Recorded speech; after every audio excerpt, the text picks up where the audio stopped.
E aí, pessoal, vamos conversar sobre um tema que pode parecer um nó na cabeça de muita gente: a intervenção de terceiros em habeas corpus.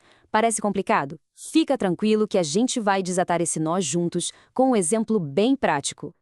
E antes da gente mergulhar de cabeça no nosso caso, aquele pedido rapidinho que ajuda demais a gente a continuar produzindo material como este. Se o conteúdo for útil, já deixa o like, segue o nosso canal e compartilha. Isso fortalece muito o nosso trabalho. Para entender de verdade o assunto de hoje, nada melhor do que colocar a mão na massa, né? Vamos construir um cenário hipotético, mas que poderia muito bem acontecer na vida real. Acompanhe só o raciocínio. Nosso primeiro personagem é o Francisco. Pensem nele como um delegado de polícia, uma figura de autoridade aqui na nossa história. Guardem bem o papel dele. Do outro lado, a gente tem o João. Ele se diz vítima de um abuso de autoridade que teria sido cometido justamente pelo delegado Francisco. Pronto, já temos os dois lados do nosso conflito. E agora a coisa começa a acontecer. Primeiro, o Ministério Público, que deveria ter iniciado a ação, simplesmente perde prazo, fica inerte. O João, a vítima, vendo isso, não fica parado e entra com uma ação penal privada subsidiária da pública. A ação é aceita, mas aí vem a reação. O delegado Francisco entra com um habeas corpus. O objetivo dele é um só: trancar, ou seja, acabar de vez com essa ação penal. E é aqui que a gente chega no ponto central, na pergunta de R$ 1 milhão da nossa análise.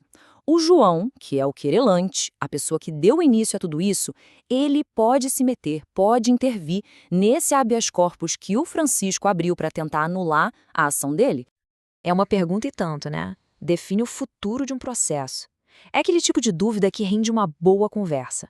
Aliás, que tal compartilhar com os amigos e colegas para mais gente ficar por dentro desses detalhes? Isso ajuda muito a gente a crescer. Mas agora, vamos descobrir a resposta.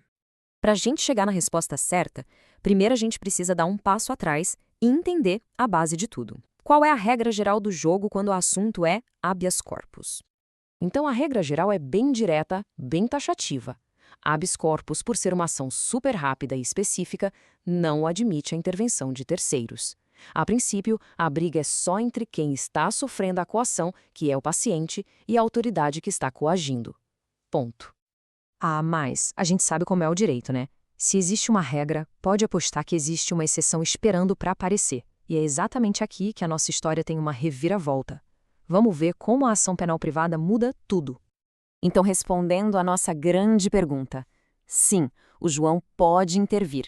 Aquele não categórico da regra geral é deixado de lado, é flexibilizado, justamente porque a ação que deu origem a tudo é uma ação penal privada.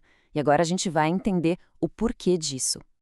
Só para a gente alinhar todo mundo, vale lembrar que existem basicamente 3 tipos de ação penal privada: a exclusivamente privada, a personalíssima, que é bem mais rara, e a subsidiária da pública, que é exatamente o nosso caso. É quando a pessoa age porque o Ministério Público ficou parado. O ponto em comum, em todas elas, a iniciativa é da vítima. E essa permissão não é uma invenção, tá?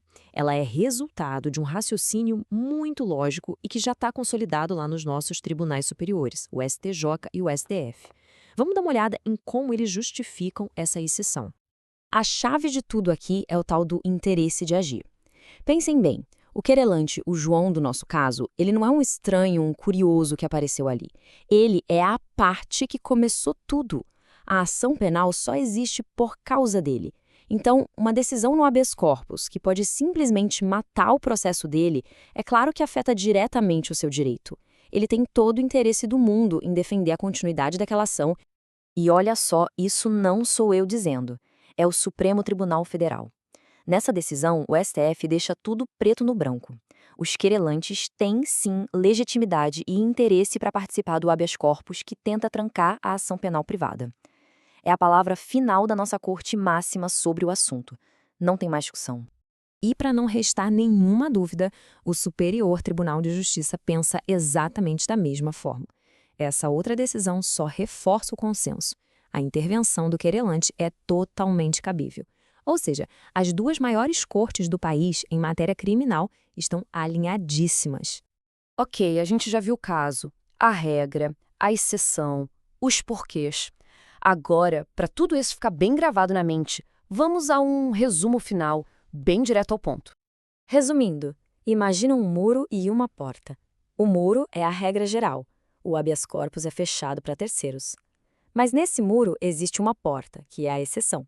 E essa porta se abre especificamente para o querelante, e só quando o HC quer trancar uma ação penal privada.